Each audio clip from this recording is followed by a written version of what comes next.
Presentations regarding shipping and transportation now.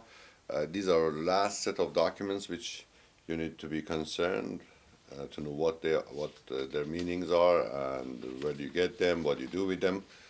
Now we start with the most important one. That's the bill of lading. Uh,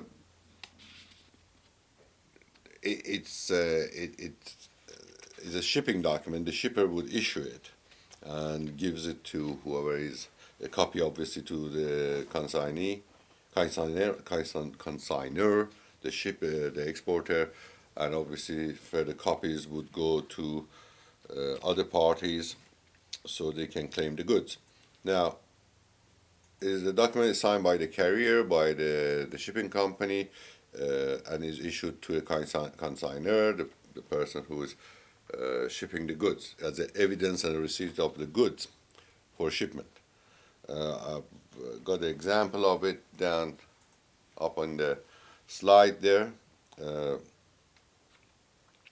it's not just the receipt of a delivery of a goods. It's part of the contract between for the carriage of the goods and the documentation, and is a title to the goods. So whoever got it on the other end can go and claim the goods. So they need that to get the goods. And also the shipper, the consignor, needs this to go and, as a proof that they have shipped the goods, to go and get his LC paid or claim his payment. There are two basic types of bill of lading.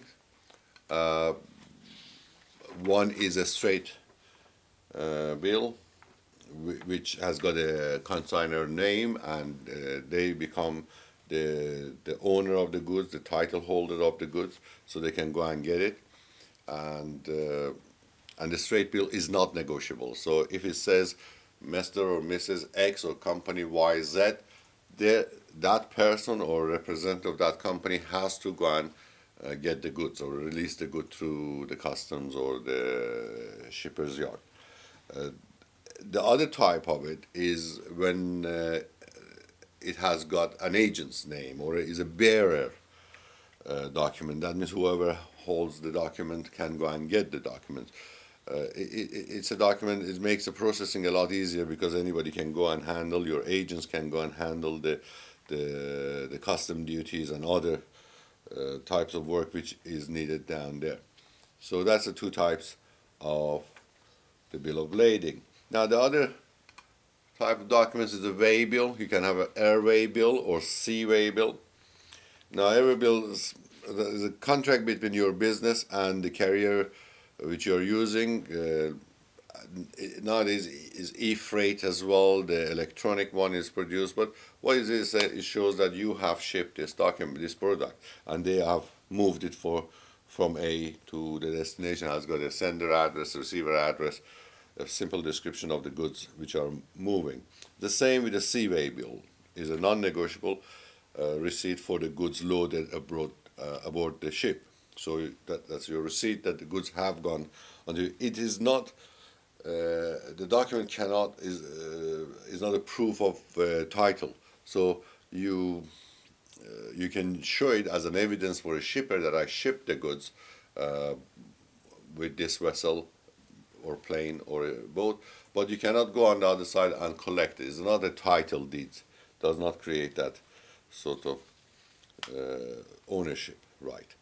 The other one is just a simple certificate of shipment. This is just, the shipper would say, yes, we have taken the goods for shipment. Is it just a proof that the shipment has happened? If you want to show a proof for dispatch of the goods to some other parties, or maybe for fulfillment of a VAT reclaim, and so on. So it's got a lesser value in that sense. There are some other certificate. The other one which we have heard a lot about is certificate of origin. This is a piece of paper which would prove that the goods are produced, manufactured, processed in XYZ country. The certificate of origin, it can be, we got just a standard form there. We can find it on internet and download it. Some countries, they have got official forms which you get it filled in. In effect, the manufacturer can issue it.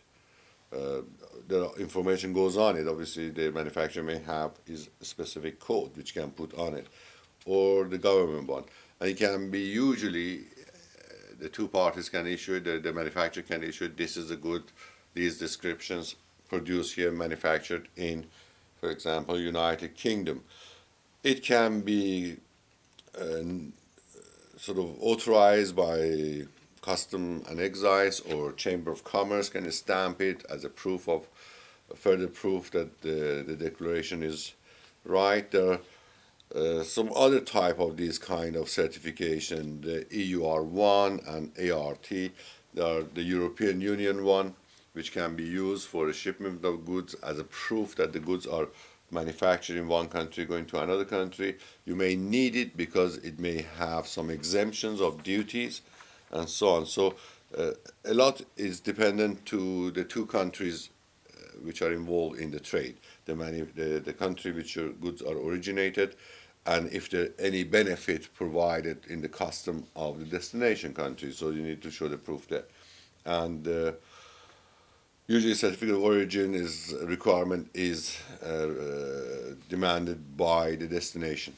So the country the goods are going to, you have to see what kind of documentation they require. There are further documentations, certificate of conformity. This is about, let's say, electric goods you are bringing into EU. It has to conform to rules and regulations here. Goods arriving in the borders of these countries, if they don't have the proper documentation, can be confiscated, impounded, and so on. Countries like Russia, Belarus, Kazakhstan, Moldova, and Romania, they require certificate of conformity. And they do run schemes. There are companies which actually do these things and make sure you have got it, because your goods can just get lost or impounded, and a lot of fine and duties can be put against them. The certificate of value, this is another certificate which usually buyer and seller confirm the value of the goods, which is mentioned in, let's say, LC, in the invoice, is a true value of the goods. Another one is certificate of health, usually for foodstuff or agricultural products, fish, meat, and things like that. You need it to say that the food are processed properly, they are safe, there is no pest in it, there is no diseases with agricultural product.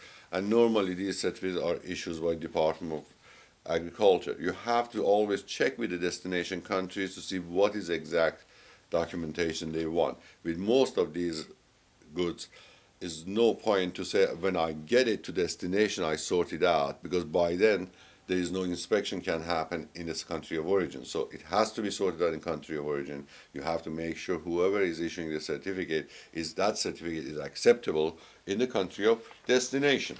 So make sure you do your groundwork properly to save any possible losses of value of goods, or you easily can tell you to destroy the goods if it doesn't have the proper documentation. So it does not only mean that you lost your goods and all the costs associated with moving it to another destination. You have to pay extra for its destruction and removal as well. So to reduce the chance of these mistakes and costly mistakes, do the groundwork, check everything out before you let the goods start moving. See you later.